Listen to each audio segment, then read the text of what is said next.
Des femmes en première ligne. Ces guerrières sont ici en forêt amazonienne pour améliorer leur résistance au stress et au combat.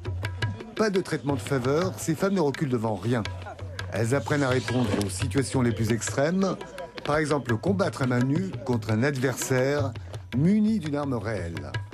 Je me régale, en fait, j'adore ça. Et j'ai appris beaucoup de choses. Et je trouve que beaucoup pour la sécurité. Parce qu'au jour d'aujourd'hui, je trouve qu'il faut se connaître, il faut savoir se défendre.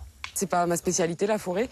J'aime pas beaucoup ça. Donc justement, lorsque j'ai entendu parler du stage en forêt, je me suis dit parfait, c'est l'occasion idéale pour dépasser ces peurs-là.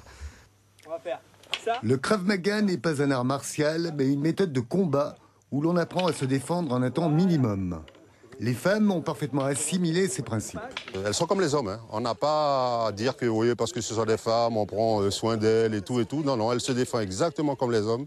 S'il faut faire une dizaine, une quinzaine de pompes, bon ben, elles font une dizaine, une quinzaine de pompes, pompes sur les points fermés. Non, non, il n'y a pas de problème. Hein. C'est une très bonne section. Si vous avez moins de force, on va préconiser quelque chose où on va encore retirer plus de fioritures pour vraiment rentrer sur quelque chose d'efficace, de plus efficace encore.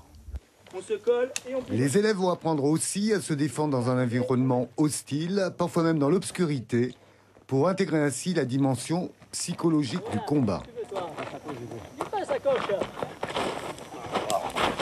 Il y avait des missions de nuit sans éclairage, donc c'était vraiment faire appel au courage, à tout ce qui est à l'intérieur et le dépassement de soi encore une fois. Et c'était très intéressant, après coup.